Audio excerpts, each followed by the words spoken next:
Hello, hello. Welcome everyone to the UN's Day for Indigenous Peoples. Just a little bit of housekeeping first of all. We will be presenting this in a webinar format, which means your videos and microphones will be off. But if you have any questions, then please just type them down in the Q&A box down the bottom of your screen. And I'll be directing those questions to Ngapera and Kiri after they've presented. So today we have two webinars. We'll present the first from a Māori perspective, have a couple of minutes break in between, and then we'll delve into the Australian narrative. So with that admin out of the way, and hopefully everyone's managed to join now, I'd like to say kia ora. Ko Sylvia House toku ingoa. Welcome everyone.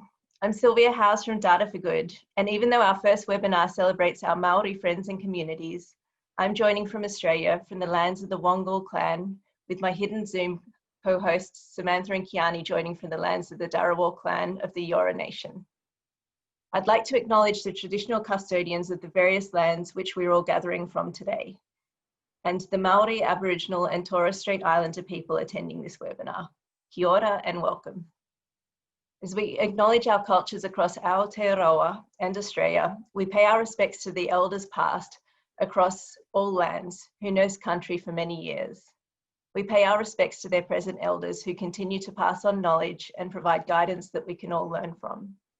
And we pay our respects to emerging community elders. We hope they continue to find means through which their voices are heard and registered. We celebrate the diversity of Māori, Aboriginal and Torres Strait Islander peoples and appreciate that we have these beautiful cultures to connect with. We look forward to building that connection and working towards not just inclusion, but empowerment of our Indigenous brothers and sisters. As we focus in particular on data today, it is important to remember that data and numbers are a quantification of the stories and lived experiences, and that it is these narratives of lived experience that must be central. The more these stories are discussed, the more they're embedded and shared throughout our society.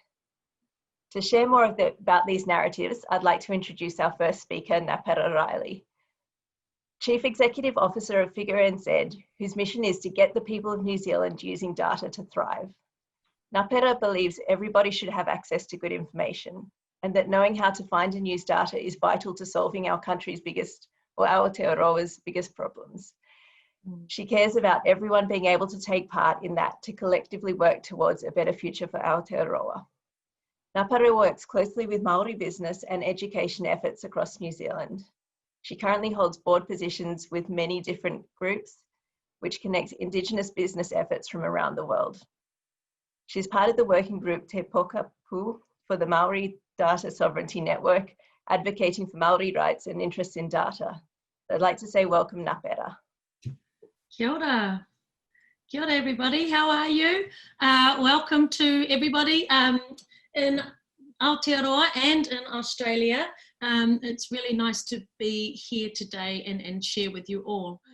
So tēnā koutou katoa, ko waia hau, ko Ngapera toku ingoa, I whānau mai au ki Rotorua, ki Aotearoa, ko te aroha toku iwi, ko Ngāti Uinu ka kōpako, te roro te rangi, whakauae me tūhoi aku hapu. Tēnā rā koutou katoa.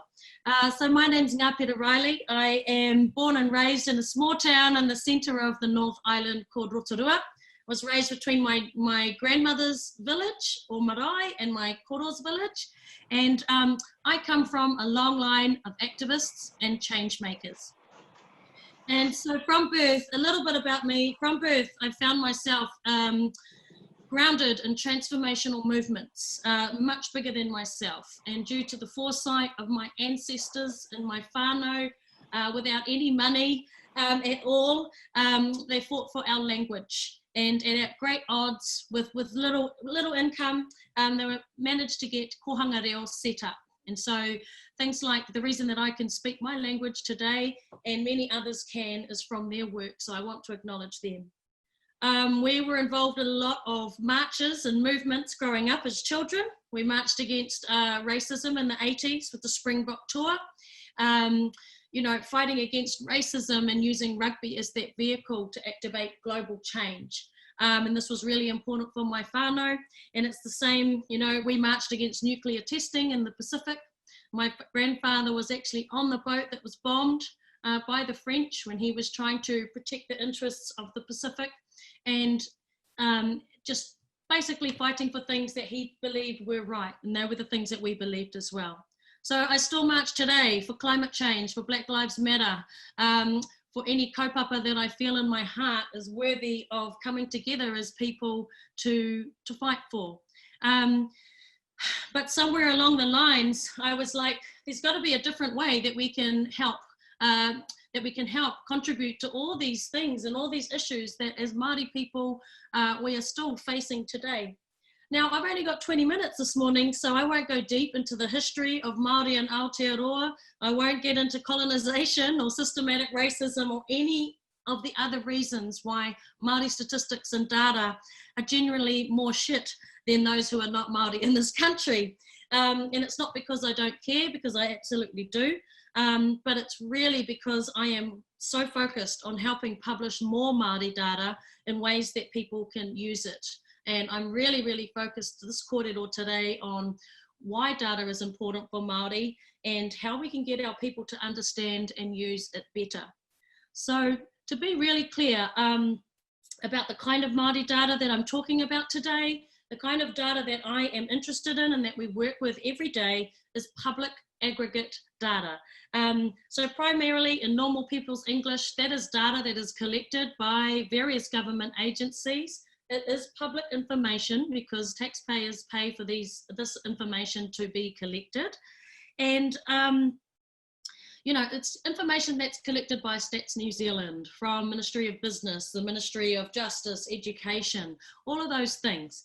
And there's, so, you know, in any of the, we publish data from 180 government agencies, and our mission is to help make it more usable and make it more usable for the public. And we could, because we should, because it is the people's information and it belongs in a public realm and not hidden in spreadsheets somewhere where majority of people cannot use it. So yeah, I just wanted to point out that when it comes to Māori data, something I've been debating about recently is that apparently Māori people are the most researched Indigenous people in the world. Which I found really fascinating, and that's due to a lot of work like our amazing researchers like Kiri and others that you'll hear from today, and that's really quite an awesome thing. But for me, I struggled that within my mind, because that doesn't necessarily, because the research is there, it doesn't necessarily mean that that translates into having really, really good data about Māori. So yeah, I just wanted to lead that in as to why I'm going to be kōrero about the stuff that we're doing today. So why data? Of all the things that I love and care about and I'm passionate about in the world, why do I want to focus my energy on data? So we are living in a world basically where digital connection and access to data and information is rapidly changed the way that we live. Data is one of the most valuable assets and in the world. It's widely acknowledged. You'll hear lots of talk like data is the new oil, and people are commercializing data and things like that. So if it is one of the most valuable assets in the world, then learning how to use it is probably one of the most valuable decision-making tools of our time. So those who can find and use data really well can command big money, and indeed they do. Businesses who want a competitive advantage, councils and governments who want to make better decisions, investors who want to spend their money wisely, all of these people really understand the value of data. Yet, and they invest large amounts of money in it, but not using it then could use to really poor decision making with severe impacts. And some people might say that that's actually really, you know, it's not a responsible thing to do if you can't use the data well.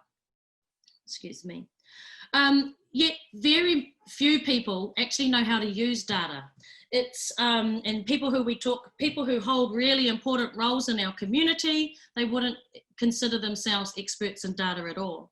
And even fewer people are able to see data as a language that holds our stories, about important stories about our country and our people, and as a guardrail to like a better future. But why does that matter? It matters to me because data underpins absolutely everything that we should care about. It's not the be all and the end all, it's simply one tool that we can use, but it's a very important tool. And all the things that we care about as an advanced society, things like health, education, work, children development, business, the environment, understanding how to use public data can help people in communities in so many different ways. And I'm going to just quickly reel off a few of those tangible ways that data can help communities. So it can help reduce waiting times in hospital. It can help improve the way we deliver education for our children. It can help the way that we deliver care for our elderly. It can help small businesses and charities with funding and it can help people understand the impact of their work, and it can help distribute resources more wisely. Good use of data can help those less fortunate by helping spend and distributed limited community resources better. And it's also really important for advocacy when we're fighting for rights and things. You need good data and you need quality data on your side to help you get that information and that message across better. This is a really pertinent thing because there's elections coming up here and in America. But data, understanding data, not just data itself, can be a really pivotal tool to get people to voting and to elections and understanding the issues they care about, and actually fact-checking those that they may be voting for to understand, do they actually understand the issues that you care about, and are they sharing valid information? Are they focusing on the right issues and things? So, and then leading into that is understanding data really can help people to identify false information, fake news, and the rise of misinformation that we see that has really massive impacts for everybody, not just for Māori, but I think the impacts for Māori and Indigenous people is often quite great. So I guess the kaupapa of that kōrero is data is really, really important, and I get really fired up about it. Things are changing really rapidly in a data world, and my fear is that if we cannot teach Māori people and people in charge of communities and our leaders how to use and understand data, my fear is that we'll see an even greater gap than we currently see today. And that's just because of the pace that information and is being able to be shared and used. And so I get really fired up about it. One moment. So we can all make better choices as a society if we can learn how to use data, yet much of it is really, it's stuck in tables of information, CSV files, big spreadsheets, and to data experts and people who work in this world, they don't have any issue with it. They can understand that language, they know how to use the data, and they do. But for everybody else, it leaves them in there's a bit of a gap there. There's a massive gap there, and the gap is changing. And that's why my team does the work that we do at Figure.NZ. And so we're a technology charity, and while everybody is out there commercializing data and making good money of it, we are out here trying to surface it up in ways that people can use it for free. And we're trying to democratize New Zealand's public data so that everybody, regardless of income or education, can actually access this data. So we set about years ago trying to publish as much information as we could find that would help people. And when we think about Māori people, this really gets me fired up, because we're already behind the starting line when it comes to educational outcomes, incomes, home ownership, all these really important things that have a big impact on the lives of our people. And so in my mind, the first place I said about how I could spend my time the best way was with data. And I set about trying to publish as much Māori data as we could find, not just me, my entire team. And so a few years ago, we undertook a project with MB that helped us publish more and more Māori data. And I'm just going to share a few examples of that data. So this is what our data looks like. You go to our website, it's Figure.NZ. It's a free website. You could type in anything in there. You could type in Māori and you'll see that thousands of charts come up. about Māori people. It's a really valuable tool, and it's a tool that I wanted to show you. But so I just wanted to show you some examples of how the data that we process is used. So this is the most recent census data. Yes, the census was in 2018, but I wanted to show you how we take the data out of the tables and we put them into more visual formats like charts. And these charts are available for anybody to use and download. Alongside that, you'll see that we use very basic English to describe what we are doing, and we always make sure that the provider is there. Alongside, there's a whole lot of geeky stuff we do in the background to ensure the metadata and the files and everything about why it's collected was in there, which is why if any census data pops up, you will see a note pops up on our website just to say, warning, this is census data. And because of, we had really poor Māori representation, actually, only 68% of our people completed census. So that leaves very big gaps. So we just warn people that the data is there, but it may not be completely perfect, which when you work in data, you know that actually no data is perfect. But if you know a little bit about it, you can mitigate this. I can't see the full screen, but so this is just in a one-stop shop. You can see here, and on the website, because I've downloaded the image, I can't show you how it's interactive, but you could technically scroll across any of these numbers. But at a very simple glance, you can see that we are a very young population, right? So we have 869,850 people of Māori descent in New Zealand, and that's 18.5% of New Zealand's population. Around 387,000 are of working age. If we go to this middle bit, 192,000 Māori are in school, and 311,000 are actually children, and only 47,000 of our people are elderly. So very quickly, without even understanding data, people can very quickly go in and have a look about estimated Māori population of New Zealand, and very quickly start to see some very pretty clever trends. This one here is Māori enterprises in New Zealand. And I wanted to show this because this data clearly shows that in 2019, there are 1,200 Māori enterprises. Now, what is an enterprise? Nobody really knows. That's like a government term, but it shows you in the metadata. And basically that shows us that there's around 12,000 Māori businesses in New Zealand at the moment. That's really interesting, and you can see that over time, we're slowly getting more Māori businesses. But I wanted to point out that this doesn't include sole traders, which actually in New Zealand is a big issue because 90-something%, the majority of businesses in Aotearoa are sole traders and people with one or two people working for themselves. So this is just to show you that we've got some good data around enterprises, and it shows we have 1,200 businesses. We've got data on our site that goes to show how many people are employed and what industries they're in. So it's a good start, but it's not perfect, but we can get there. And the last chart I want to talk about really is most common languages spoken in New Zealand other than English. And when I shared this one online to all my whānau, and they see this big long stripe here that shows Te Reo Māori is right at the top, people were like, oh my gosh, that's such good news. New Zealand and Māori language is like the second most spoken language in the country. So it looks really good on that chart, but then you have to go, oh wait, it's actually only 4% of people that speak it.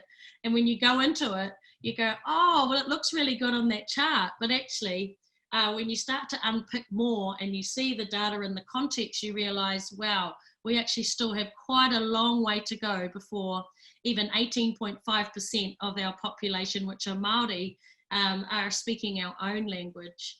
But there's some very interesting data for and about Māori on our site. So that's Figure.NZ. And I want to just say, we have been publishing Māori data for many years. And not only have we been publishing Māori data, and that's what I wanted to focus on initially, was if I could just publish most data as we can find, then more people will be able to use it. And I want to thank MB, who were the first ones to come forward and help us publish this Māori data work. there are still people out there in government agencies, not to be named, that cannot see the value in publishing data in ways that people can use it. And we spend a lot of time and effort making sure that we can publish data in ways that not experts can use it. So we're more focused on everyday communities there. So yes, I was really proud. So a few years ago, we spent 2 years just going hard on publishing as much Māori data as we could. And to this day, we have more Māori data in one place than anybody else in the world, which is a pretty big achievement. But the glaring reality of, just publishing it and having it there is not actually enough, Miss Riley. I actually realised that data literacy and teaching people how to use this information was actually the area that I needed to really commit focus to. And I know, because after speaking to hundreds of Māori leaders, iwi leaders, business leaders, people from all over, people who run important community services, helping teen mums and things, while data might not necessarily be an important factor in their mind every day, they all use it in different ways, whether it's their annual reports, whether it's to seek funding, whether it's to better understand the communities they serve. And the process of sitting down with them and having a look at the data in different ways, really, you could really see the lights come on, and you could see that people were like, oh, wow, we've never seen the data, this is really useful, and we could actually use it, which is good. So yes, data literacy is therefore, for me, it is really important for a multitude of reasons when it comes to Māori, and not just because of all the reasons I pointed out before, but actually because it allows people to pop up from their individual vantage points and understand issues and each other really differently. So that's a really big deal.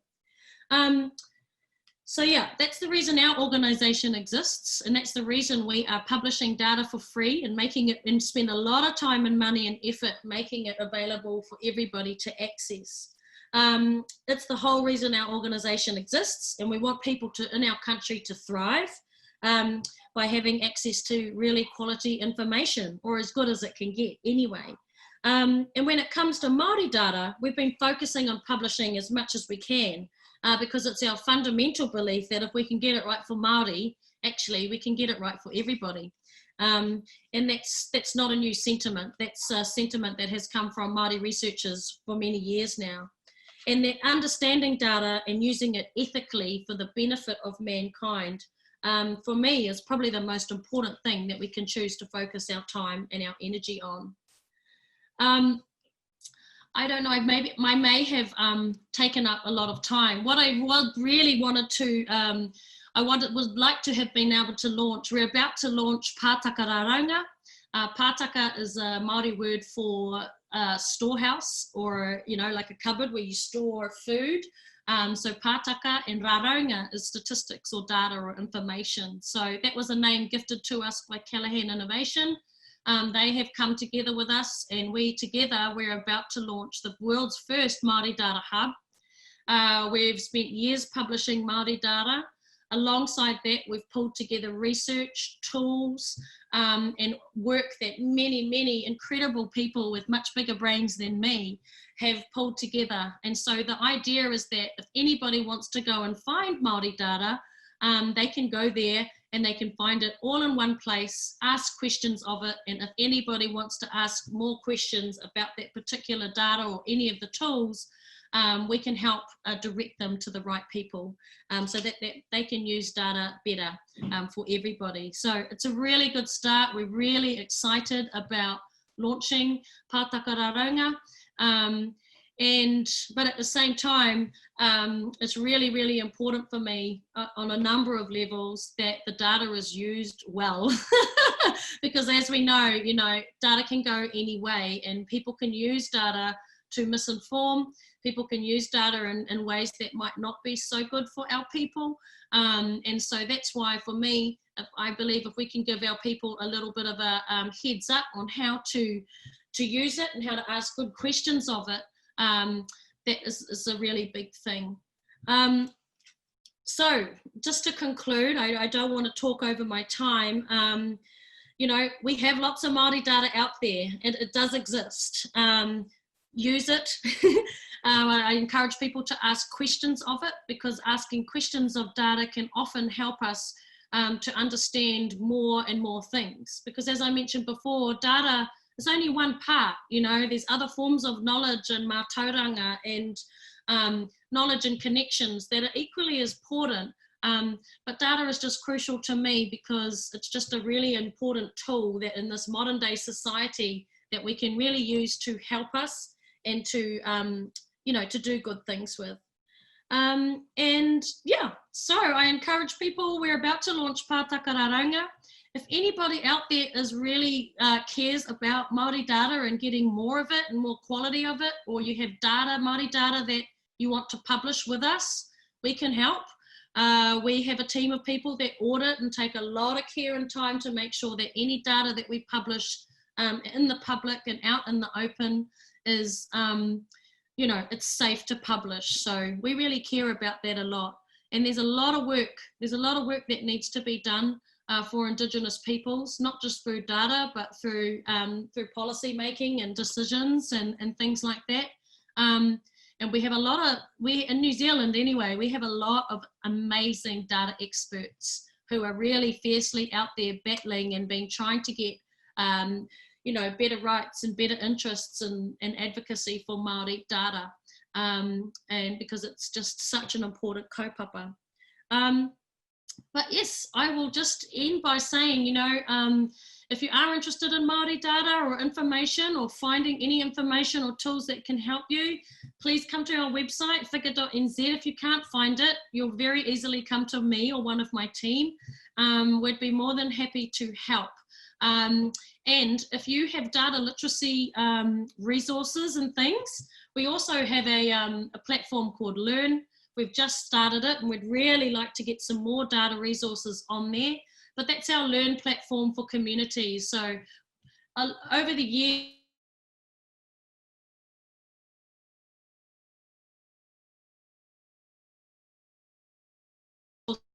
learned and share tips how to ask good questions of data. So yeah, it's called learn.figure.nz. It is out there now, and we can hopefully, if you want to help us produce some more resources specifically for Māori or anybody, please get in touch, because we don't believe in recreating the wheel. We believe that we would like to just share the good work that others do, and that hopefully by putting it on our platform, then others can use it too. So nō reira, tēnā koutou katoa. Thank you very much for your time. And yeah, if you have any questions, I'll be more than happy to answer them later. Great, thank you so much, Ngapera. So that, and you kept saying, oh, you know, I'm sorry about taking time. Don't stress about taking time. Like, it's great to hear your perspective, and coming through on the chat, people are really excited about your new platform and say congratulations. Thank you. And as you said yourself, learning how to use data is one of the most valuable investments in our time. So hearing your insights is very valuable for us to all hear. As Ngapera said, if you'd like to help, then contact Figure.NZ. We will be sharing links to the websites and contact details in the follow-up email that we send out. So anyone who's registered will get an email with the link to this recording, plus links to all the websites such as Figure.NZ that we mentioned today. So thank you, Ngapera. And we'll keep you around for Q&A afterwards. Totally. Cool. So our second speaker today is Kiri Parata. So she's a Maori health research and evaluation contractor for Whakauae research for Maori health and development. A combination of exploratory inquiry and a personal commitment to see her people flourish is what drives her enthusiasm for her mahi. Kiri is currently exploring Ngā Kaupapa Tuku Iho, which are values passed down from our ancestors, and I apologise for my Aussie accent that might come through in any of my Maori pronunciations. In particular, she's interested in manakitanga and how to better express this important concept in a modern world. Kiri will share with us her learnings as the lead researcher for the TARANAKI D3 data study, which is on data, decision making and development. So welcome, Kiri. Oh, kia ora. Kia ora, thank you, Sylvia. O tēnā koutou. I'd like to start by acknowledging that I live and work on the traditional lands of the Gabi and the Jinabara peoples of the coastal plains and the hinterlands and the Sunshine Coast of Queensland, Australia. I recognise their continuing connection to land, water and to community, and I pay my deepest respects to elders past, present and emerging. I also recognise those whose ongoing efforts to protect and promote Aboriginal and Torres Strait Islander cultures will leave a positive and a lasting legacy for future elders and leaders. Well, kia ora koutou. My name is Kiri Parata, and while I live in Queensland, Australia, my people are from Aotearoa, New Zealand. My whakapapa, my genealogy is to Te Atiawa ki Whanganui, Ngāti Tō Rangatira, Ngāti Raukawa, Ngāti Ruanui and Ngai Tahu. And I would like to acknowledge everyone who is tuning in today from various parts of the globe. Nau mai haramai, welcome to this kōrero.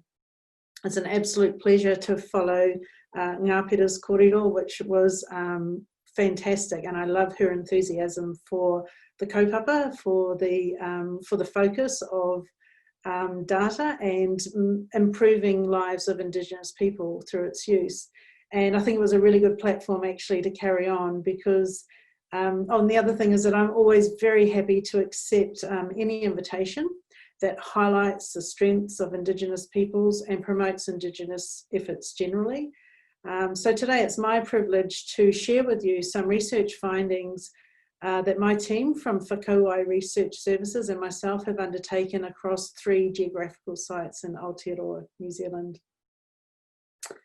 Now I'll have a go at sharing my screen. Hopefully it works okay. There we go. That's thumbs up. Does that look all right, girls? Yep, cool. Okay, so the name of our research project was D3, Data, Decision Making and Development. Using data to improve health outcomes. And I'd very much like to acknowledge the wider research team from Whakauae Research Services as listed below. So I worked with Dr. Pat Newalt, Dr. Amohia Bolton, Dr. Heather Gifford, Lynley Swetanovich, Tim Ten Bensel, Teresa Taylor, and Jill Portaka Osborne, and together we made up the research team for the D3 project. So in my brief presentation today, I'll tell you a little bit about who Whakauae are and the type of work that they do. I'll talk about the D3 study and give some key findings from one of the case study sites from Taranaki and some preliminary research findings. So Whakauae Research in Aotearoa, New Zealand offer a broad range of kaupapa Māori services, both nationally and internationally. Whakauae is unique in its position as a Māori health research unit, and that it is directly accountable to its people, to Te Runanga o Ngāti Hauti. That is the tribal authority of the people of Ngāti Hauti, the iwi or the tribal group from around the Whanganui area in the lower central North Island. And the tikanga, or the cultural values of that iwi, guide the activities of Whakauae, whether that's internally on a day-to-day basis or externally within the community or with funders and the commissioners of research and with the partners in research projects.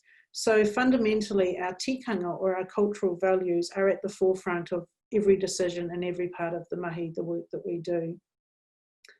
I mentioned the term kaupapa Māori research. This broadly refers to research that is of interest to Māori, is important to Māori, is led by Māori, and supports the aspirations of Indigenous peoples. So it's ultimately beneficial to Māori people.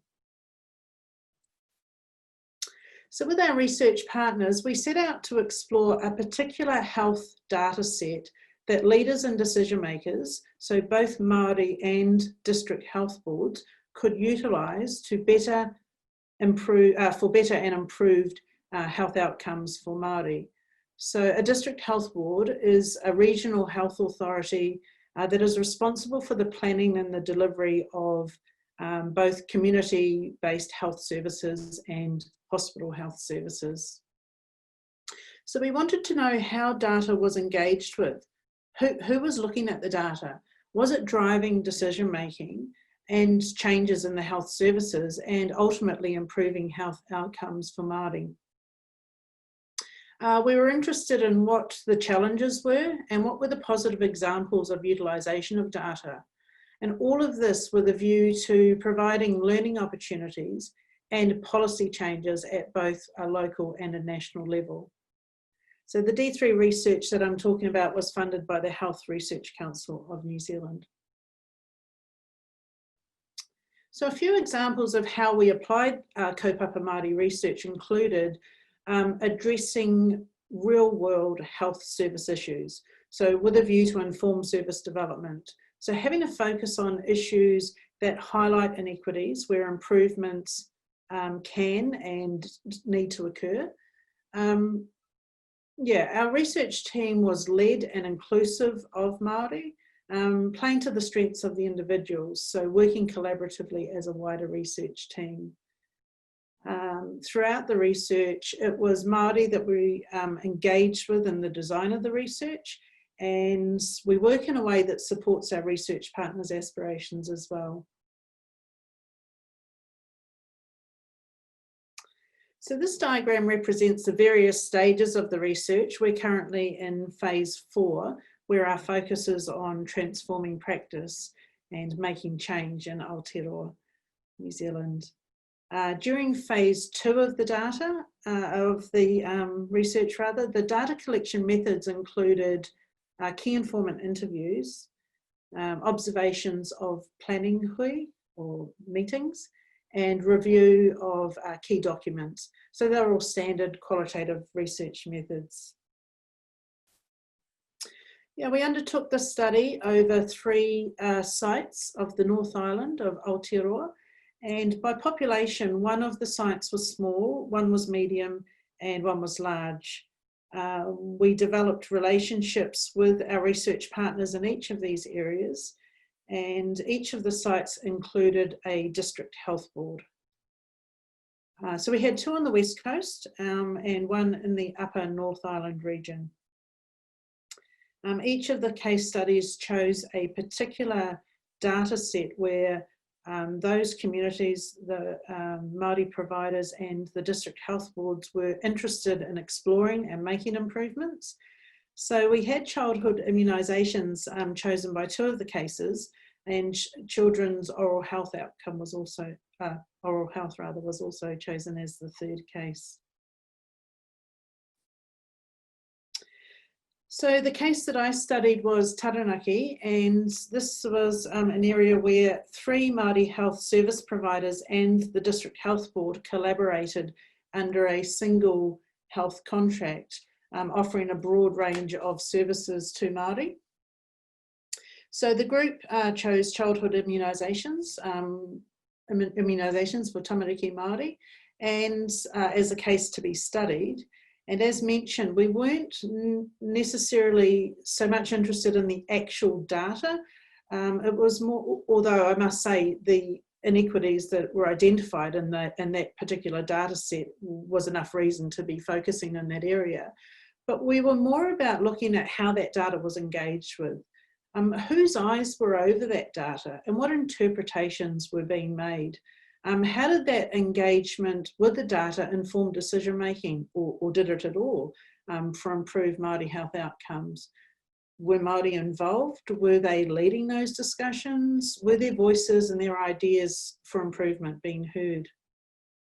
So the partners identified in the diagram there, Ngā Ruahine Health Services, Tuiora Limited, Ngāti Ruanui Healthcare and Taranaki District Health Board came together on a quarterly basis to review data. So the particular data set was looking at all services related to mama, pepe, tamariki and matua, so the mother, father, young children type services, And within that, immunisation data for children was a subset. So on a quarterly basis, these groups were getting together, looking at that data and determining, identifying anomalies, determining ways forward. And we sat in on a number of those hui to do observations, and I'll share some ideas about that. So what was evident was that collaboration and leadership were essential in the way data is presented, in allowing for the querying of the data, understanding the data, making sense of it, and in recognising where changes could occur. So yeah, data leadership was really an important aspect. This observation note showed how data was engaged with during a hui, a meeting. Meetings were attended by a very broad range of Māori health service providers, including frontline clinicians and community health workers, data analysts, health service managers, and the chief executives of 2 of the Māori health service providers. It really indicated a strong desire from Indigenous people to strive for improvements in the health system and utilising data to do so. So it was a very positive outcome.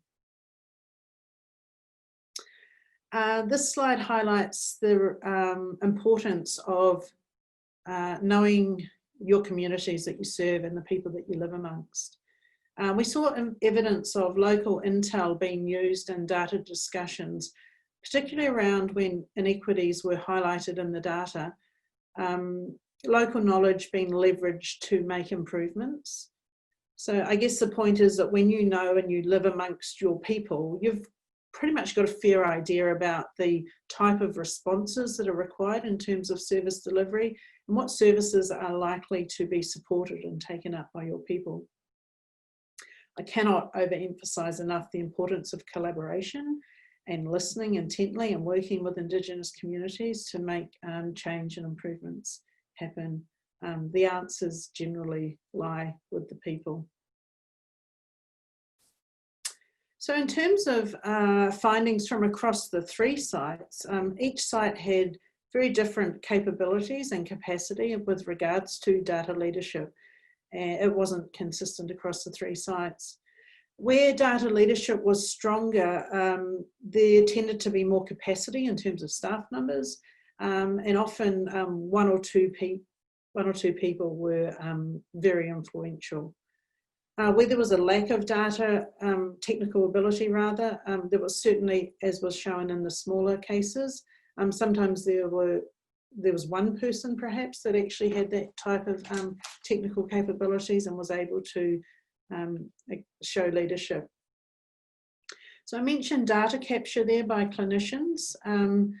So clinicians appeared to focus on very deficit data, and it was restricted to things like services and things like the number of patients who didn't turn up to appointments, whereas Māori tended to be much broader focused in relation to data and were looking for opportunities and considering things like, well, actually, what needs to happen to create a service that looks like this, that will actually be effective for our people and that our people will respond to.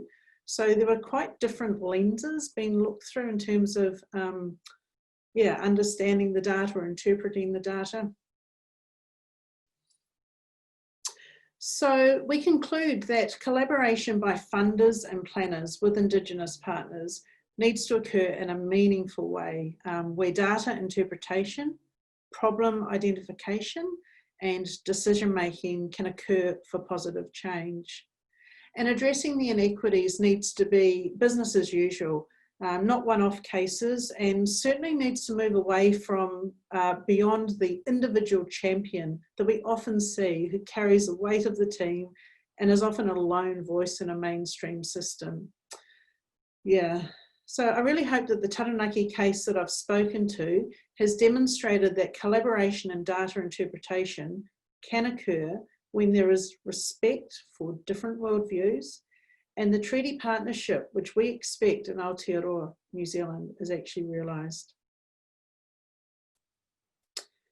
Kua motu. So that's the end of my kōrero. Ngā mihi nui kia koutou katoa. Thanks everyone for tuning in. If you'd like to learn more about Whakauae Research Services and what we do, you can see our website there. Feel free to go and check that out. We're always keen to have feedback. There's a couple of publications listed there too that specifically relate to the D3 project that I've spoken to. Lots of other publications and things on the website also. I guess, you know, we're really interested in what else should happen so that data really is a driver of change and not merely an acknowledgement of inequity. So yeah, that's our focus. Thank you very much for listening. Kia ora, I'll hand it back to you, Sylvia. Thank you. Great, thanks so much, Kiri. And I think you've really highlighted there, it's not just about the data, it's about the management, understanding the people, listening, collaborating, and yeah, like you said, really using the data to drive change. But you don't need to be, you know, you don't need to be the detailed data scientist to do that. There's a whole lot of roles involved around making sure that data can be used to benefit many people. So now we're going to go to a bit of Q&A, and we've had some great questions coming through. And I will, like, when people have asked the questions, they have asked them sort of specifically to Kiri or Ngapera. But at the same time, if you've got, like, just jump in. If you've got an answer to the question, like I might say, Kiri, you know, tell us more about this, but Ngapera, feel free to jump in and vice versa. So one of the questions was around, Ngapera, was around census data, and you said 68% of people completed census data. 68% of Māori people completed census data. Are there technological boundaries or other boundaries to collecting data for and about Māori?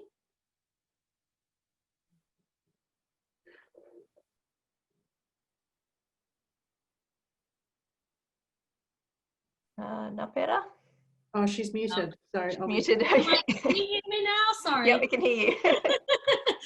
Yeah. So census data, as you may know, is really, really important. Sorry, the question there was, what are the barriers, was it? Yeah. So 8.5% of Māori completed the 2018 census, which is the lowest. I think that's the lowest that it's been in quite some years. That's a pretty massive impact. For Pacific people, it was even lower. It was like 65%. And even for, I think even for the general public, we tried to digitize our census and go online this year, and it's had a pretty disastrous effect. And as you may know, not just for Māori, but for everybody, but because we had such low response, so the Stats.NZ have been using imputation to take data from other sources to try and plug into the missing data there. This has pretty massive implications for Māori. In general, because a lot of the census data is used to determine electoral boundaries, to determine funding for various things, like, you know, with health funding, if there's certain proportions of Māori in each DHB, for example. So while it may not seem like a big deal, it's actually quite a massive problem. And not just now, but I think we're going to see the impacts of having not good census data for 10 to 20 years to come. And so to us who work in data and to a lot of the people in the Māori Data Sovereignty Network, this was just absolutely quite frightening, actually, the census data that we have. But look, there's always been massive barriers to Māori data, and the reasons why are very long-standing historical. There has not been good reason, for example, for Māori to trust government agencies for various reasons over a long time. So, you know, it's the same reason that we struggle with getting Māori people to vote, because they just don't feel in some cases like their voice matters, or that it's going to be, you know, there's just a lack of understanding and trust. So this is something that we contend with for Māori and Indigenous people indeed across the world. And all of these things impact the ability to have really quality data. I'm sorry, I don't know if I've answered the question there. Yeah, no, I think you have. And I think one of the reasons why data is so important, and just to build on what you said, is that if you don't know how many people live in an area. You don't know to build a road for that area. You don't know where to spend the funds. Yes. And that's part of why it's so important. And Kiri, you can probably speak to that as well with looking at census data and its impact on health. Is that certainly in the Taranaki case that I was studying, what we found was there is an overwhelming amount of data available. There is just so much data there. And I very naively went in just assuming that all of that data that is collated and collected for reporting purposes back to the funder, etc., I just kind of assumed that that data was being used by the decision makers to inform where services should occur, how services need to improve, etc. Sadly, what we discovered was that isn't happening, despite the fact that there is so much data there. And what was really, really obvious was the inequities. The inequities are like outstanding. Like there's just so many obvious failures, sadly, and the numbers are just stacking up. And people are overwhelmed. People are overwhelmed and actually don't know how to respond. And yeah, so that's a real challenge. So in terms of what we saw was Indigenous people with a real wish and a want to utilise this data to be able to make change. And so I think like fundamentally there's bigger things at play that need to happen in terms of treaty relationships and partnerships and valuing the different worldviews that come to the table, and showing potential for true partnerships and being able to work collaboratively to create services that are going to be more uptaken and utilised and actually improve health outcomes generally. Yeah. Yeah.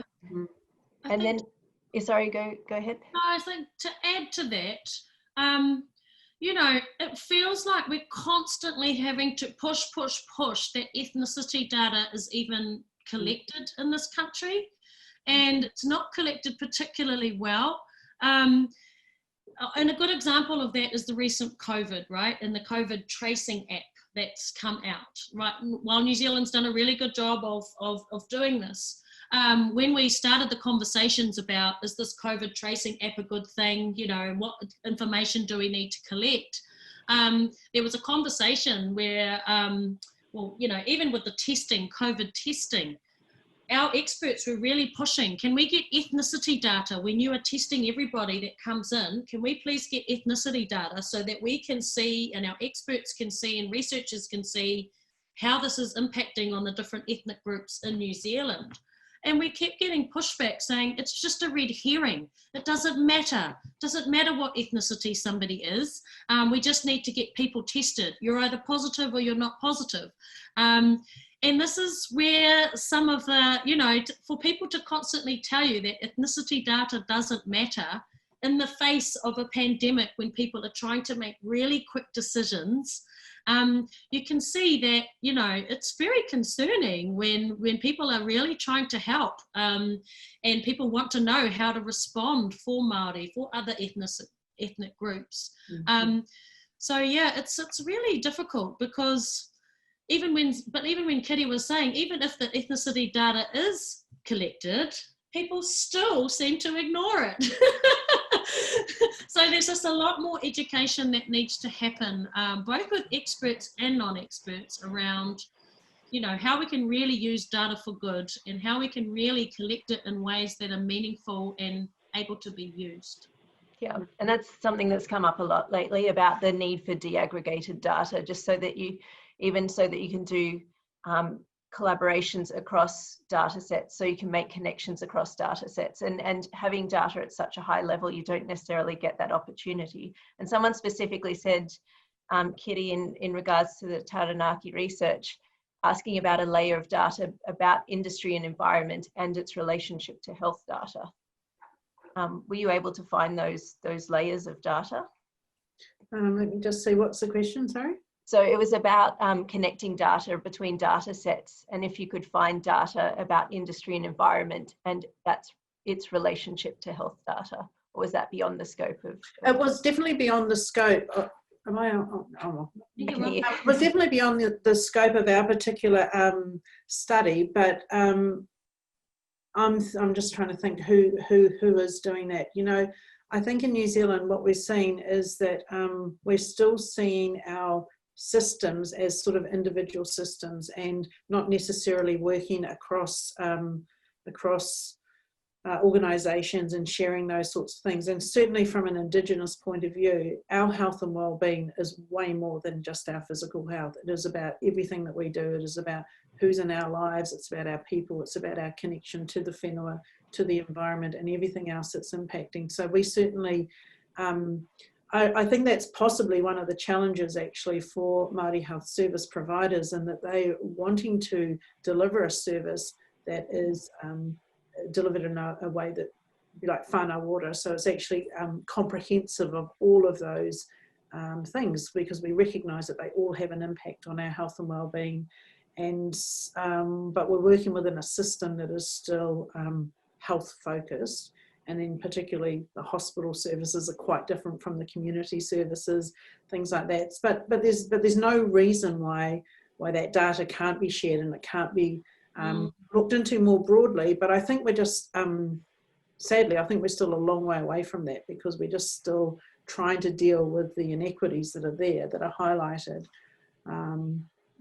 That's right. Yeah. Yeah, no, that's right. And it begs a bigger question, right? And this has all come about because this is the reason why our charity actually exists, is because data has been opened so quickly. We think about 20 years ago, there's no way the public information that we see and the data that we can access now was even shared back then. And that's because, you know, information, you know, this world of being digitally connected, it's really opened up an entire new way of thinking, of working. The ability to collaborate is so much greater now than it has ever been before. And that's why we wanted to use technology to help solve some of this with data, for example. And we thought that if we could actually, because that was part of the problem. Data has been traditionally quite difficult to find, because you have to know who collects it, how they collect it, what it's called. Sometimes you have to know the exact thing that it's called so you can go and search for it. And you have to know the questions that you're asking of it in order to know that you're finding the right data set. And that gets pretty difficult. Whereas if you just wanted to find data about, I don't know, anything, you know, you just, that was automatically a barrier. So we thought we could use technology, and if we thought really differently about how we pull data and information together, we could create a platform that just brings it all in one place. So that if you wanted data about education, health, anything, it would be so much easier to find, and then you could collaborate because you could easily go through and see the numbers that are there. So, but it has been hard to find because, you know, even if we think about how our small country in New Zealand and how data is organised, each agency that collects it owns it, and there's no standardisation about how they open their data or how it's being shared. So pick that, and we actually wish that, you know, people would be, if people could see the value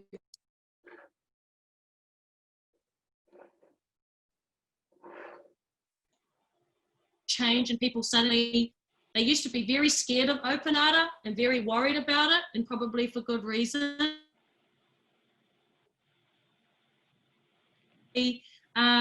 Governments have to open their data, but how can we open it safely? But more importantly, how can we open it in ways that people can actually use it? Because there's actually, like Kiri said, so much data. There's just data and data and data coming out your ears. But how do we get the right kinds of data in ways that can be meaningfully used for all the many people that are doing good work out there? Yeah, I agree. And I mean, I would love to see far more strengths-based data collected, and I don't know whose responsibility it is. I'm not the data expert, but there are so many amazing positive things happening around connection to whenua, developing marakai, so communal gardens, learning te reo, So, you know, and being involved in kapahaka, yeah, whatever it is that Māori people are doing to maintain their wellness, to maintain their hauora, if, you know, we need to be capturing that, and we need to be looking at intergenerational transfer of knowledge, and how those sorts of yeah. Sorry, I lost my train of thought there. But I know what you mean. And yeah, how can we actually merge the two, right? Because because data is just one thing. Without context, it doesn't mean much. But also, they flip it the other way. You know, we've got mātauranga and Indigenous ways of thinking, but we have to also put that into a modern day context. So if we can figure out how we can merge the two, old ways of thinking, new ways of thinking, data, experience, other forms of knowledge, if we can learn how to use those forms of knowledge together, it's going to be much more impactful. Do you know what I mean? And I think, sorry, Ngapera, sorry to cut you off there. So just to do a quick welcome, we've got some people joining from Australia now as well. But what you're saying, I think, really is important across both countries, across Australia and New Zealand. And although there is diversity among and differences with our Indigenous groups, there's a lot of similar aspects of the journey, the data journey, in terms of what's available and how to share it. And so I'd like to say thanks, Ngapera and Kiri and Ngāmihi, for your thoughts. And feel free to stay around. Hopefully you'll like to stay around. And we'll have another Q&A after Kalinda speaks. So we can, if you'd like to stay around, we can continue those discussions, because it's really important what you're saying about you know, getting that balance between open data and gathering data. So with that, so there have been a few people who have joined us for the Australian component of the webinar. So if you've just joined, then welcome. And as I mentioned before, so sorry to repeat the admin if you've been with us for the last hour, but if you've got any questions, then just post them in the Q&A box down the bottom. We are joining, so I'm Sylvia Howes, and I'm joining from the Whanganui lands of the Eora Nation. And I've got Samantha and Kiani in the background joining from the Tararanaki clan. And because I do find it very important, I would like to repeat my acknowledgements from before for all those who are joining now. So I'd like to say that I'd like to acknowledge the traditional custodians of the various lands which we are gathering from today, and the Aboriginal, Torres Strait Islander and Māori people attending this webinar. Kia ora and welcome. We pay our respects to the elders past across all lands who guided and nursed country for many years. We pay our respects to their present elders who continue to pass on knowledge and provide guidance that we can all learn from. And we pay our respects to emerging community elders. We hope they continue to find means through which their voices are heard and registered. We celebrate the diversity of Aboriginal, Torres Strait Islander and Māori peoples and appreciate that we have these beautiful cultures to connect with. We look forward to building that connection and working towards not just inclusion, but empowerment of our Indigenous brothers and sisters. And I'm so excited to see that the issues today are so important to many people. The more we can collect data and share the narratives, the stronger the support network will become. And we look forward to what we can do to promote and support data use to empower our Aboriginal, Torres Strait Islander and Māori communities. And we look forward to hearing the insights of our next speaker, Dr. Kalinda Griffiths. So we've already had some fantastic insights today coming from Aotearoa. And today, Kalinda will be joining us. She works for the Centre of Big Data Research in Health for the University of New South Wales. She's a Yaura woman and epidemiologist. Her work addresses complex health disparities in populations through using existing and linked administrative data with a focus on data governance and equity measurement. She's a lecturer at the Centre for Big Data Research in Health. She's also an honorary research fellow at Menzies School of Health and Research and is deputy editor of the Health Promotional Journal of Australia. She's a global leader in Indigenous data governance, holding a number of national and international leadership and advisory roles. And when discussing her roles, I wasn't entirely convinced that she ever has time to sleep. But to share more, I welcome Kalinda Griffiths. Thanks, Sylvia. I'm just going to try and share my screen so we can get started. And hopefully it works. Is it out? Yep, so it's in, it's not in presentation view, but it's... There we go. There we go. Great. So thanks, Sylvia, and thanks to the Data for Good team for the opportunity to speak to you here today. Also, a really big thank you to Ngapera and Kiri. Thanks for sharing your knowledge and your research. It's an honour to actually be online with these women and experts in their fields. So before I begin, I would like to acknowledge the traditional custodians of the lands on which we're meeting here. I'm currently in Darwin in the Northern Territory, and I'd like to acknowledge the Larrakia people. I'd like to pay my respects to all elders, those of the past, the present, and the future. And I'd also like to acknowledge other Aboriginal and Torres Strait Islander peoples and Indigenous and tribal peoples online today. Nayu Niloa Kalinda Griffiths, Niloa Corpus, Nayu Yawu Jandu, Jandu Bura Rabibi. My name is Kalinda Griffiths, my family name is Corpus, and I am a proud Yawu woman. My country is in Broome in Western Australia. I am an epidemiologist at the Centre for Big Data Research and Health at the University of New South Wales. Where my research, it uses existing population level data to better understand why some populations are healthier than others. I do have a specific focus on Aboriginal and Torres Strait Islander data and peoples, although I do work across a range of different programs and projects. This covers data governance, cancer, child health, rheumatic heart disease, alcohol and capacity building within this sector as well. So my primary interest, I think, is in the usability of existing data and linkage data for the purposes of research and community development. I'm particularly interested in the quality of the data being used, what we're measuring, and how we're measuring it. So what we're going to do today is a bit of a conceptual talk. We're going to have a look at the context in which data is used in Australia for the purposes of Aboriginal and Torres Strait Islander reporting. And I particularly want to focus on some of the factors arising that I've seen over the past 20 odd years that I've been in this sector. I do want to preface a couple of things though before we get started. Firstly, that I do use the term disparity purposefully. I use it because it highlights an implicit assumption that the differences we see between populations can actually be due to social injustices, so an inequity, and not only due to the variation in equivalence between two groups, so an inequality. And secondly, I'm not going to discuss Indigenous data sovereignty in detail here today, but it is important to recognise that Indigenous data sovereignty should underpin data governance arrangements when working with Indigenous data.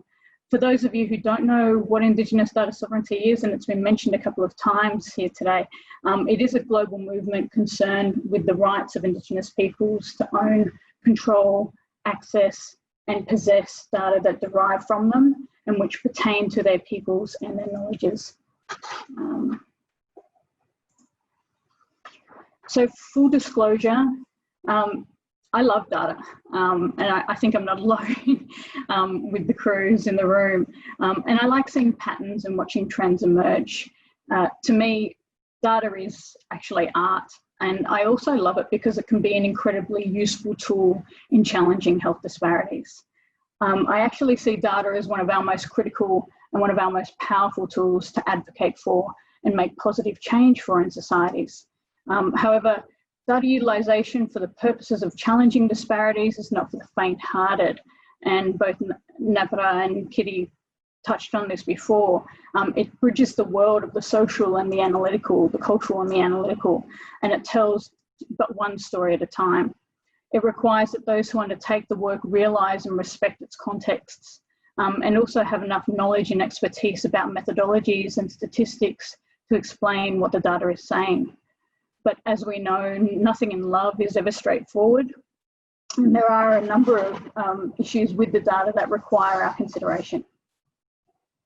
So just to give you a little bit of context here, I put up this map so you can see where I'm from and where I live, and actually where my office is. So in regards to size for the international crew online at the moment, Western Australia, where my country is, where Broome is about 3.5 times the size of Texas in the US, and about 19 times the size of England.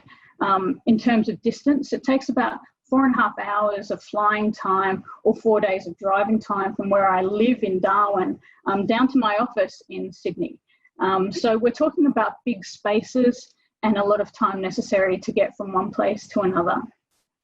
This map also provides a snapshot of the population distribution of Aboriginal and Torres Strait Islander people in Australia. We make up a little over 3% of the population, and you can see that the largest numbers actually live in New South Wales, but proportionally Aboriginal and Torres Strait Islander people make up about 30% of the Northern Territory population where I currently live. So while many Aboriginal and Torres Strait Islander people live in cities and in regional areas, in 2016 it was around 60%, almost 40% live in outer regional, remote and very remote areas. And this highlights the requirement for, I guess, considered thinking regarding the provision of systems and services across Australia. So this, along with the ongoing and to be honest, quite unacceptable inequalities in health outcomes experienced by Aboriginal and Torres Strait Islander people, it speaks to the importance for high quality and relevant reporting, which of course is primarily reliant upon complete and accurate data. So last year, talking about complete and accurate data, last year a group of us published a review on Aboriginal and Torres Strait Islander identification, recognising that identification is the centre point in the data collected about Indigenous peoples around the globe. It was one of 9 articles from 5 nations discussing the identification of Indigenous peoples in their respective countries.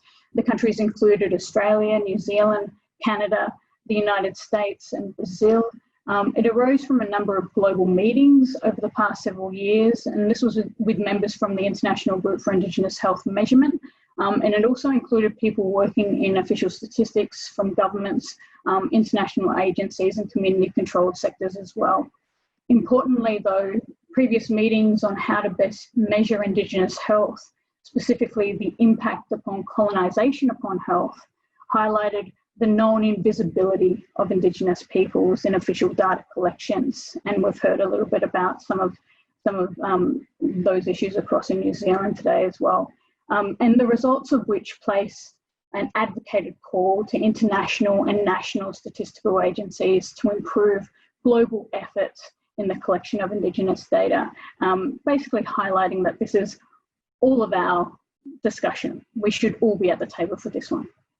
This raised further discussion about how Indigenous peoples are counted and by whom, how are human rights met with regards to the right to be counted as Indigenous peoples, as well as highlighting the quality of the information used to report on Indigenous peoples. So the Australian team thought it was also important to describe some of those critical issues arising specific to Australia when we discuss Aboriginal and Torres Strait Islander people in official statistics. And so there were 3 overarching international issues.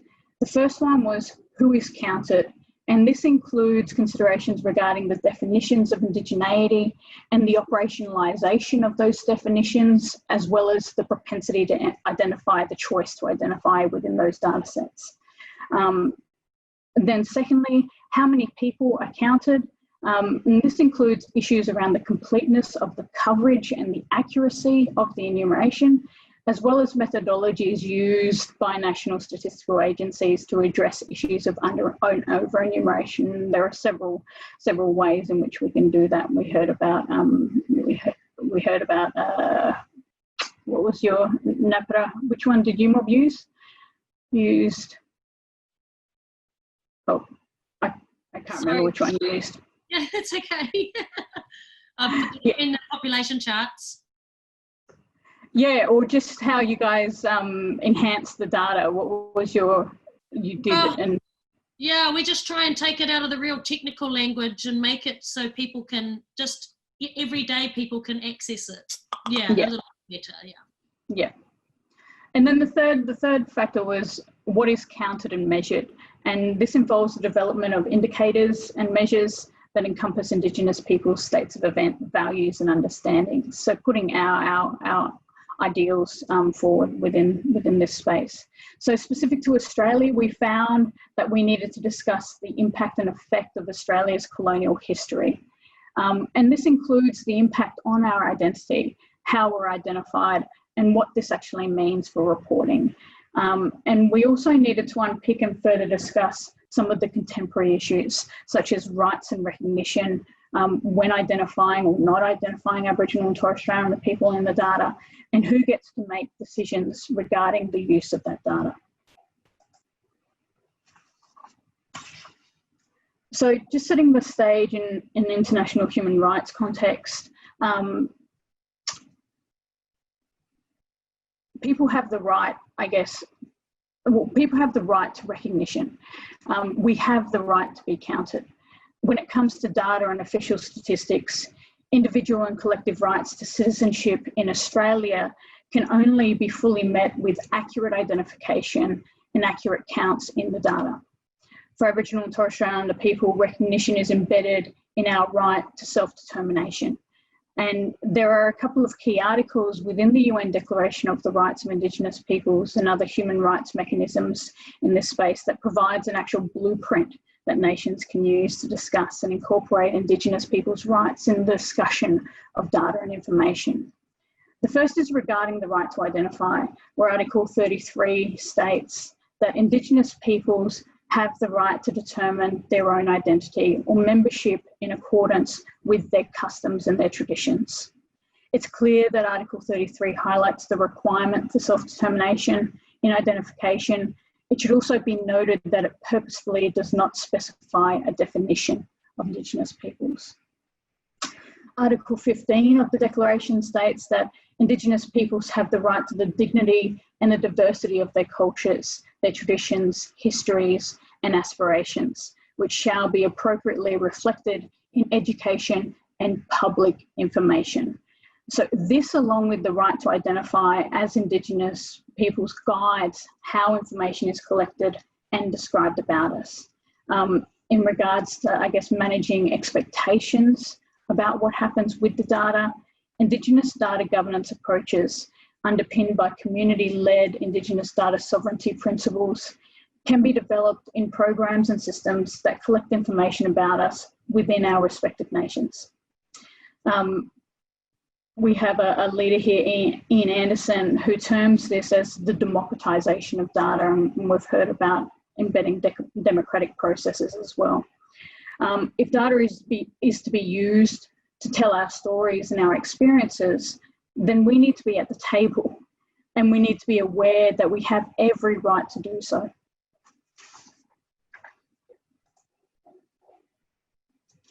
So the conversation about the context of Aboriginal and Torres Strait Islander data is often a challenging one to have, but it is the core, and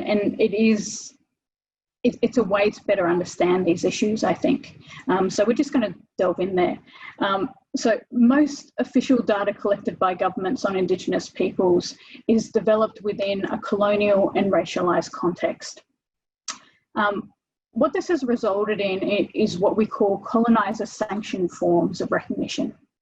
What do I mean by this? Well, I mean that while the recognition of identity, who we are, can be achieved by Indigenous peoples for Indigenous peoples, we need to be really cognizant that the recognition of indigeneity within data has historically only been granted by governments.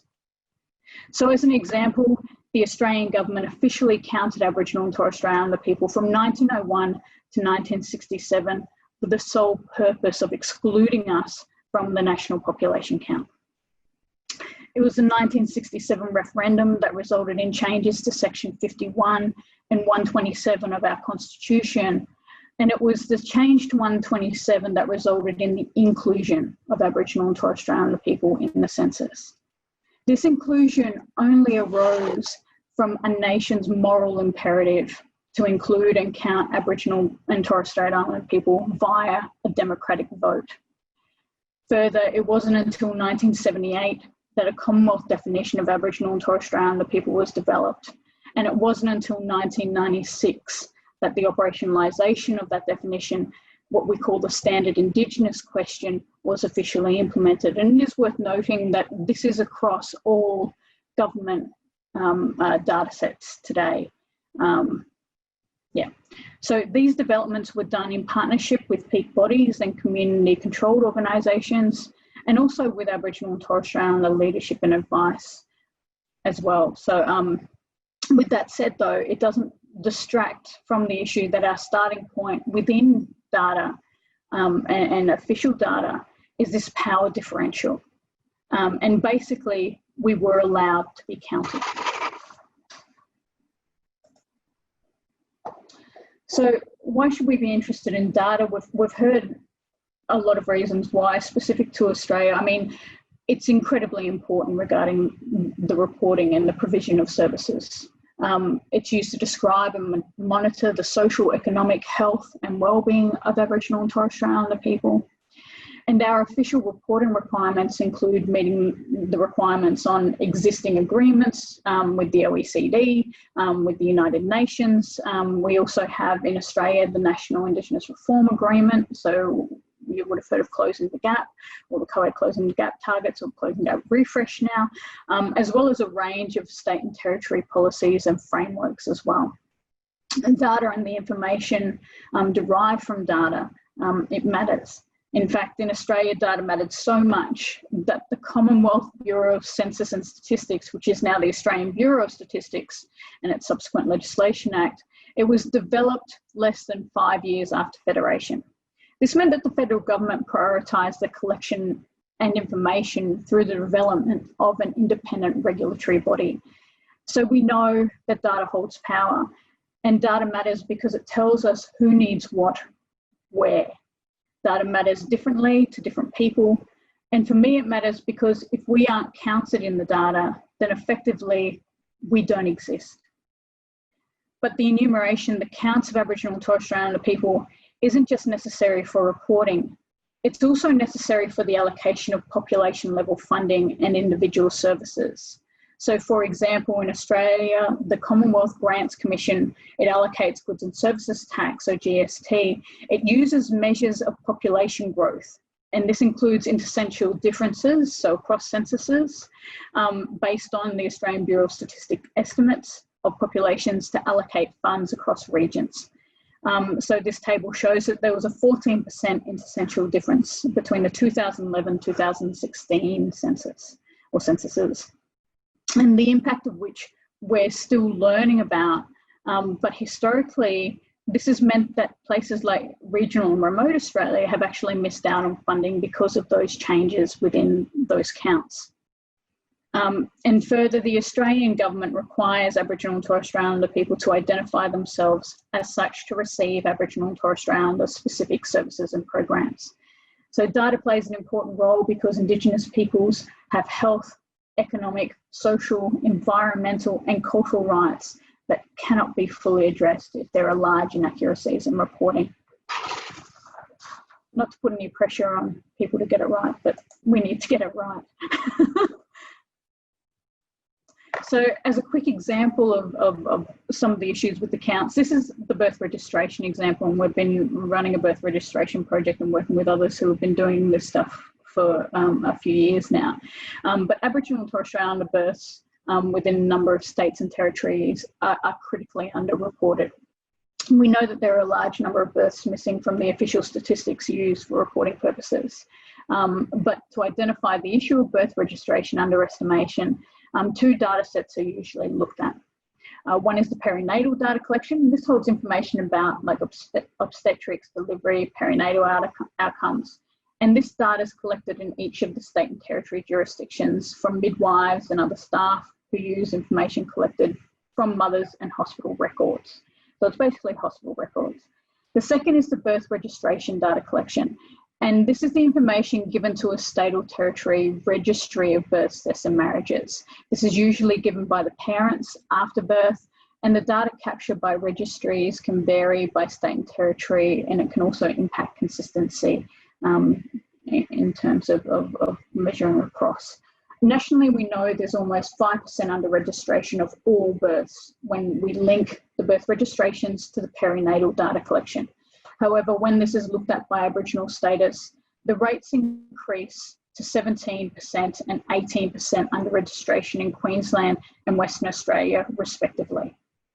Furthermore, if this is looked at by remoteness, the proportion of under registration for Aboriginal and Torres Strait Islander babies in remote and very remote areas is up to 23.4% and 27% for Queensland and Western Australia, respectively. These estimates of under registration show that 1 out of every 4 Aboriginal and Torres Strait Islander babies born in remote and very remote areas don't exist.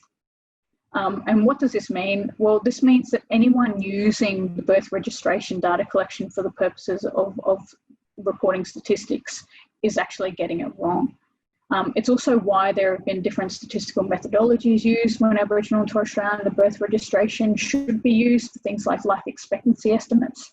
And it also, it kind of just complicates things more in terms of methodologies. And I guess, yeah, what do we do about it, I think is the next step. But birth registrations enable the rights of citizenship to be enacted. Everything from a Medicare card to a passport is the result of having a birth registered. And this requires working with registrars in states and territory jurisdictions to ensure that all of our babies are counted. And we have been doing that, and Queensland has been doing a phenomenal job in this space.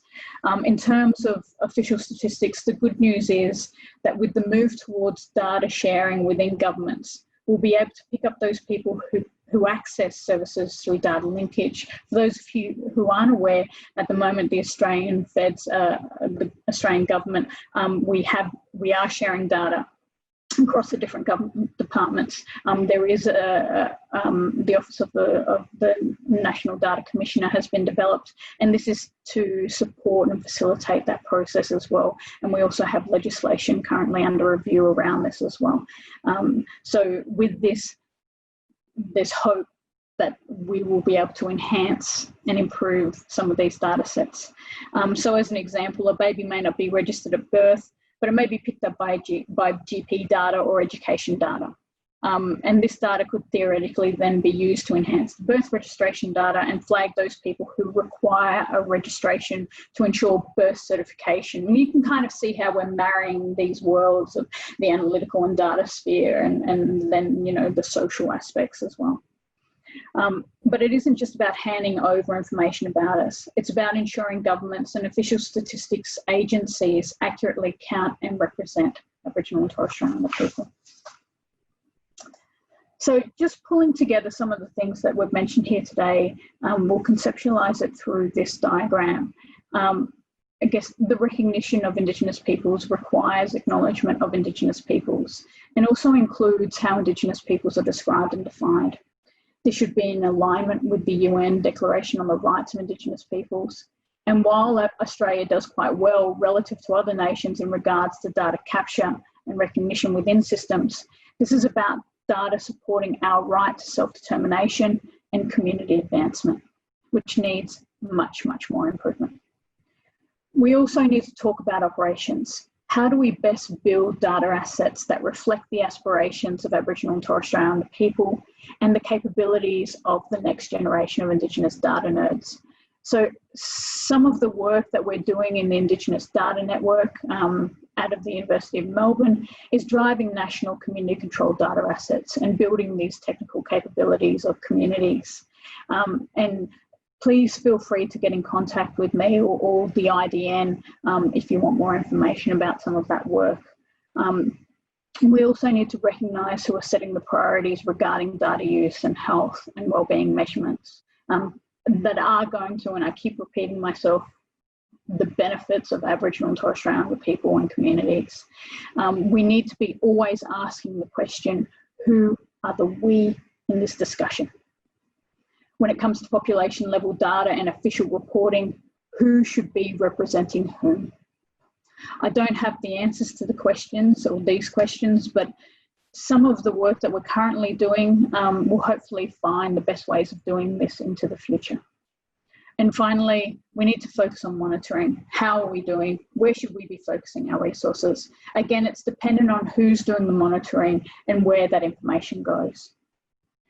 In order to answer some of these questions arising from these discussion points and develop a functional model that captures these issues, we currently have a national collaborative program of work that has commenced. And this research will systematically develop national best practice evidence-based guidelines for the use of Aboriginal and Torres Strait Islander data. And this will be done through an iterative 4-phase program of work.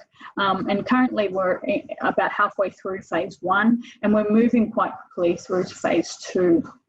And so if anyone is interested in engaging and supporting this research further, I'm happy to discuss it at another time. Please get in contact. But I think I might just finish here as well. And yeah, again, just here are some contacts within the acknowledgement section. And if you want to touch base with the IDN or the Scientia program and some of our other collaborators as well, please feel free. Great. Thanks so much, Kalinda. And just on that, what sort of people would you be looking to get to help you engage in that work? Sorry, just one sec. Yep. I can't see anything at the moment. Can you? We can see you. It okay. Might be. Cool. Yep. Oh, great. Yeah, so both anyone who has experience in developing up national best practice guidelines, we have, it's quite a collaborative program of work that's working across community controlled sectors, governments, as well as institutions. But while most of us are analysts by trade, we don't have a lot of expertise in developing guidelines. And so, yeah, if anyone's got any expertise in that, I would be happy to discuss further. If anyone knows who funds this sort of research as well, as we move into the qualitative and the development phase, I guess, of those guidelines, I'm really interested as well. Yeah. Yeah, and if anyone's got questions, just put them in the Q&A box. We've got a couple in the meantime. One of them's very specific, is why is the percentage of Aboriginal population so low in Victoria?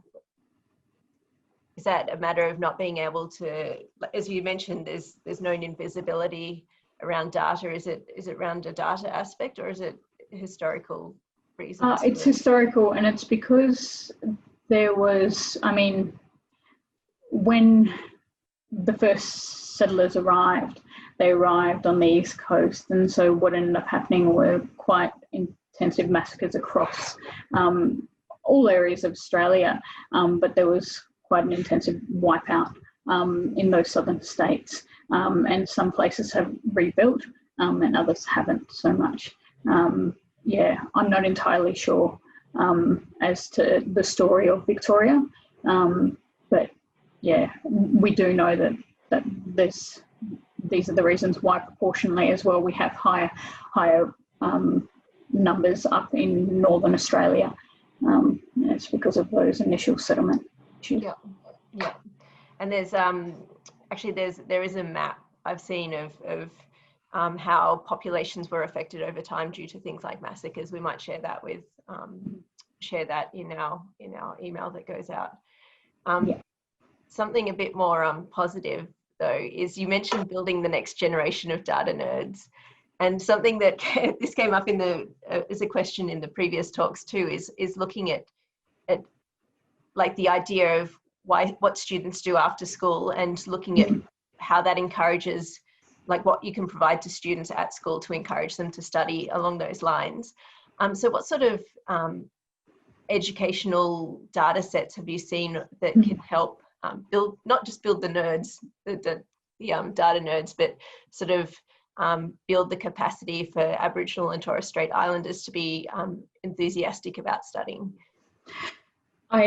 I'm a part of a program called the Superstars of STEM, which is with Science and Technology Australia, and we have the opportunity to go into schools around Australia. And I met phenomenal teacher who introduced me to an NBA data set online, and basically spoke about how data can be used to improve the skills of their players. And this enraptured everyone in this classroom. Like they were on board. But yeah, I think that there are quite a few out there. I think thinking about things a little bit sideways. Also, another approach that I use in the classroom is I take in a grip strength test, and basically we're trying to find out who the strongest classroom is. And so I get all the kids to line up. They do a grip strength, we measure it, and then we kind of do an average out of that. And then the next class will come along. And so basically they're having it out with each other. They're seeing the importance of data and seeing where it can kind of fit. But we can also have some quite serious discussions around what that means. And the stronger group as well within this, it's then a matter of kind of not dissing the other group. And so we can start to think about some of those quite, I guess, those issues around power differentials that we need to kind of, I guess, really highlight within these spaces. So there are a couple of different approaches, and I think that also with education, it's multi-tiered. So at the moment, we have a centre, the Ramanchotti and Menzies Centre for Building Biomedical Capabilities in regional and remote Australia. And basically it's about, you know, developing up that next generation of nerds in the biomedical sense. I'm looking after the data side of that, but it's then introducing students at that high school leaving age to the data sector, and doing that in such a way that's quite engaging and kind of developing up practical, useful ways. And so, yeah, this is, you kind of got to come at it from all angles, I think. Yeah, definitely. And it sounds like you're covering a lot of very innovative ways of doing that. And Ngapera and Kiri, if you've got any thoughts, feel free to jump in as well. I will just add to that, because I'm very passionate about developing the next generation of Māori data analysts and people, and even economists, and a whole lot of people, because data spans across everything. And so, you know, one way, because we've been trying to work with communities and understand how they use and what their challenges and things are with data, you know, context is always very important. So if I go into a classroom of 6 or 7 year olds, you know, I'm not going to pull out complex health data. We'll choose something like dogs or puppies or something, you know, or I get them to choose the topic, and then we can engage data and ask really good questions. So it's about making it meaningful for the next generation. Why should they give a shit? Why should they care? And why should, you know, but empowering them to understand why, or the differences that can be made. So a lot of good work has been done here in Aotearoa, and of course framing it within the context of our cultures. So when we talk about becoming a data navigator or a data warrior, you know, that tends to get young people a little bit more excited about, oh, what does that mean, you know? And then you can go into, well, advocating interests, and this is how data can be used. And, you know, it's not all about the numbers, it's about the people and the lives and the stories behind those numbers. And so once you can connect people to it, you really start to see people get excited about the use of data. And hopefully we can take it out of the realm of just the geeks and bring it into the realm of everybody, and everybody can be responsible, and maybe that way they might feel more compelled to start this journey on learning and using information better. Yeah. And Kalinda, as you're navigating the various data sets, like there's a lot of new data sets coming out, are there specific tools that you're using to get your head around all the data that's available around Aboriginal and Indigenous, Aboriginal and Torres Strait Islander people? No, not at the moment. So I think that it comes down to having the expertise across within the sector at this point in time, and accessing those people who have that, I guess, what you call a corporate memory. So getting crash courses from people generally is what we do in terms of having a look at what data is out there. But it's also about developing up new data sets that are meaningful to Indigenous communities and sectors as well. So while we've got a pretty good wrangle on what's happening within government departments, and we can access that information, it's then not knowing entirely what's out there. And I mean, there's a lot of data sets that have been collected that are kind of just sitting in archival spaces that people can find of use with regards to transitioning or developing up their communities. And so it's about how do we actually get that information, that data that's collated and collected and stored, or wherever it might be at this point in time, to actually then use that for community development. So that's kind of, that's where the interest is. I think we've got a fair bit of corporate memory to enable the government aspect or the government side of things. And the ABS and the AHW, Australian Institute of Health and Welfare, have both been developed for these purposes. So we've got a lot of expertise, which has had engagement with Aboriginal and Torres Strait Islander people over the past, 40 odd years within this sector. So it's I think we've got that down. The other side is of interest, I think, at the moment, as to how do we better develop our community tools. Yeah. Or assets. Yeah.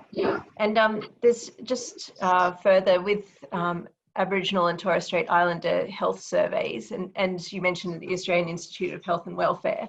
Mm-hmm. With children and young people experiencing chronic pain that affects their learning and futures, understanding how to improve their experience and outcomes is very important. And who is there to talk to about population level data to inform these sorts of areas? Yeah, so the Australian Bureau of Statistics do a couple of population level health surveys, National Aboriginal and Torres Strait Islander Health Survey and National Aboriginal and Torres Strait Islander Social Survey. And so within that, there is some information. I'm not entirely sure as to what the age range is, but ultimately, if there is a gap in the information collected at this national level, then that needs to be reported back to those people who are members or the institution itself to say, hey, we should be collecting this. And just as a side point, when it comes to whether that's available at the moment, I'm not entirely sure. I've never actually looked into that, to be honest. But if we are to actually make sure that we've got the capabilities for that next generation on point, we're going to need to be having those discussions. What are the potential setbacks is the question for that next generation. If we've got kids who may not have the same opportunities, then it's a matter of saying, well, how do we best derive information about that? And so this comes down to that discussion around what indicators should we be including in this population level measurement approach. And if, something like the National Health Survey isn't the most appropriate way to go about it, then the question is, what is? So who has expertise in this field, and how should we best be navigating that? So yeah, I don't have expertise in that field, but that would be the approach that I would take. Yeah. Something, a question that's come through that I know you've got a lot to share about is talking about communities and how they can have ownership and control over their data. So how can they better have ownership, and what does data sovereignty look like? This is the exact work that we're undertaking at the moment, because this is the question that we've been asking. And I mean, it's challenging because often, IP rights have been left with institutions or governments, or, like we have a whole heap of regulations and legislation around the use of data, and that's for the protection of privacy of individuals and communities. And we're quite tight on all of those sorts of things. But I think that when it comes to, embedding and developing principles around the use of data, this takes a collective, collaborative, interdisciplinary approach. This is something that one person can't do alone or independently. It needs to be government, communities, organisations, you know, councils, whatever it might be, that play into that data and use to develop up some overarching principles is an absolute requirement. There are some programs in Australia where, you know, people have developed up you know, sovereignty principles based on the communication with their cohort, as an example. And that's currently best practice approach within Australia. And while that's useful for that program and specific to that program of work, it doesn't necessarily mean that that's best practice across all other programs. And so that's kind of what we're looking at the moment in terms of trying to figure out what are the overarching principles in this without following suit from just one sector or one group. And I think one of the most challenging aspects around this is for communities, we know what we want when it comes to data and information. And with those who have expertise with governments, it's often a challenge in terms of being able to develop up mechanisms of voice, what we call mechanisms of voice, for how we can create a democratic process for the use of data. That is a different story. And that's something that's quite challenging in terms of making sure that we have the people at the table that are necessary to make those decisions on behalf of community. And so, you know, there is no easy answer to this. And I, you know, for me, it's quite exciting to be navigating this space because it means that we're coming out with, I guess, different approaches and different ways in which we can do this. And it's multifaceted, it's multi-tiered. It's not just about that high-level advisory committee in the government. It's also about having a way in which you can have, say, a community voice feed into a program of work. So as an example, I use, we're on a National Cancer Project Tactics Centre for Research Excellence that had a previous Centre for Research Excellence prior to this, but it's headed by Gail Garvey, and what she's done, and Joan Cunningham, and what they've done is they've developed up NICAN, which is like it's a public space by which people can speak about cancer issues and what they want done in terms of cancer as well. They've got navigators in there, they've got a whole bunch of people that can feed into this discussion around what the cancer priorities in Australia should look like. That then gets fed into several of the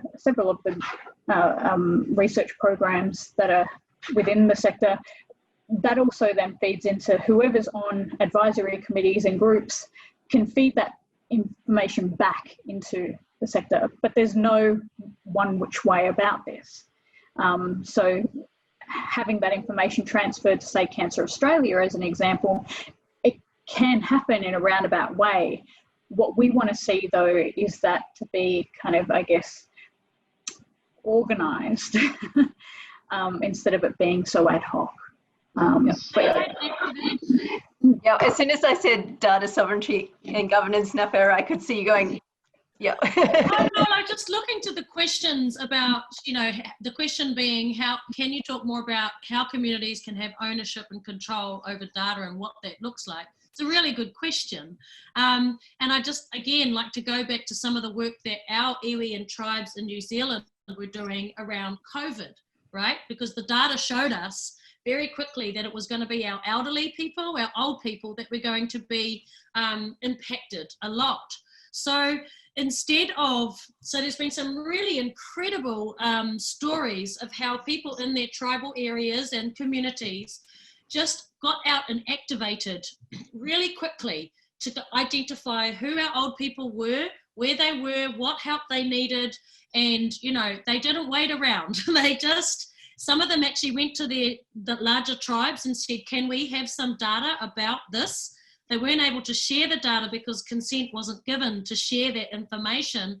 So they just activated on the ground. They just went, right, you take this suburb, we'll take this suburb, let's just go. And we'll just collect the data how we can, right? We'll collect who the people are, what age are they, what kind of health things, what are they afraid of, do they have contacts, all these really important things.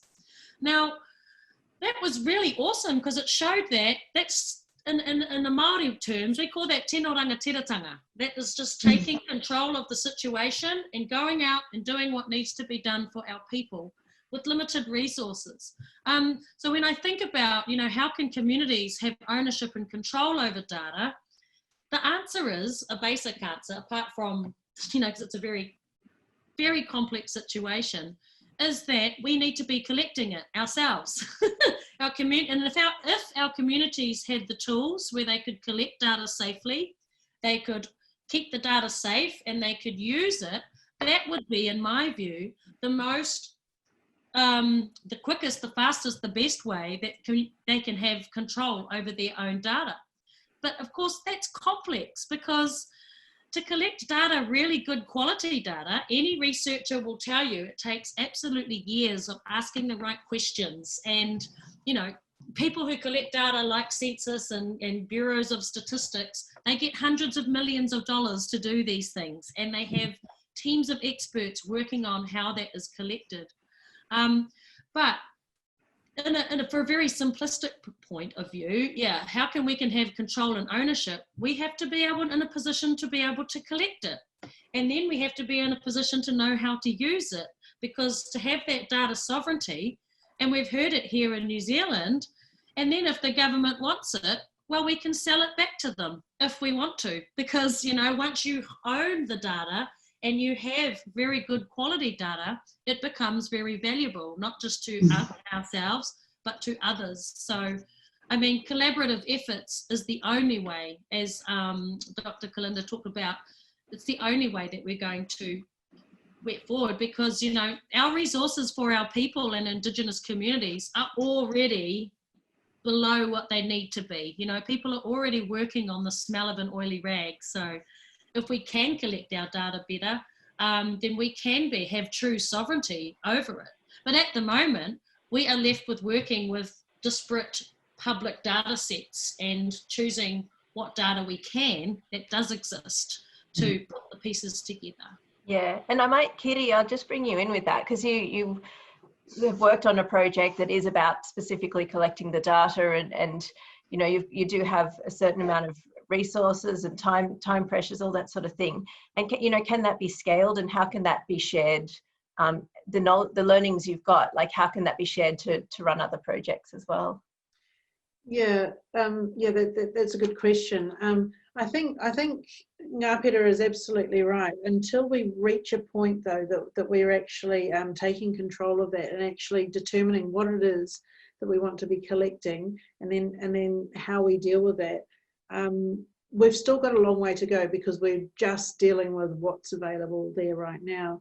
And in terms of the health project that we did, that data is sort of owned, I guess, looked after by the health organisations that are collecting it. So it's not actually available for communities, for interest groups to actually utilise and try to, you know, make best of. For the Māori that were involved and engaged in the project, they had the best interests of their communities at heart. So of course they wanted to try and make the changes utilising this data. But again, I mean, one of the things I found really frustrating is that we're trying to have discussions around how, you know, engaging in the data and who's engaging and how are they engaging, and people just kept going back to actual stats. Oh, we've got this and we've got that, but they weren't sort of like standing back and actually looking at the broader picture of our realities, and recognizing that actually this is really useful to try and make some changes. And so I really highlighted, well, I hope I did in my presentation, around how data leadership is really, really essential. So people who are able to utilize that data for other purposes than just ticking a box and saying, yes, this group of people administered that activity or that whatever, you know, that intervention to that particular group. It's much broader than that. So I think that there's so much potential, and I'm hearing both from Ngapera and from Dr. Kalinda about, I mean, they're experts in this area. I'm not. I was just as I said, I kind of naively went into it thinking that it absolutely would be used for that purpose, to find out that in fact it's not really. I'm not sure if I've answered your question. I've kind of gone around there, but yeah. Yeah, no, absolutely. And unfortunately, we've run out of time. All the insights that you shared today, Kalinda, Ngapera and Kiri, have been amazing. And I find, and I'm sure everyone can agree with this, it's not just inspirational to hear these insights, but also hope, like provides a lot of hope, in that we can see that there's a lot being done. There's obviously a lot of hurdles still, you know, you got a lot of red tape and all that sort of thing, but it's great to see the work that is being done and can be built on. And so we will share the links to the sites you've mentioned, the groups you've mentioned, all of that. If people are keen to get involved, I encourage you to get in touch. We've got the contact details available for the speakers. You can also connect through Data for Good. We can put you in touch with the speakers. When I found you, I was inspired by you. Now I've heard further insights. I'm sure everyone will agree that there's just a sense of pride in the work that you're doing and the leadership that you're taking. So I'd really like to say thank you, Ngami here. And yeah, we look forward to seeing further advancements that you're able to make to empower Aboriginal, Torres Strait Islander and Māori peoples. So thank you very much. And thank you for everyone attending today.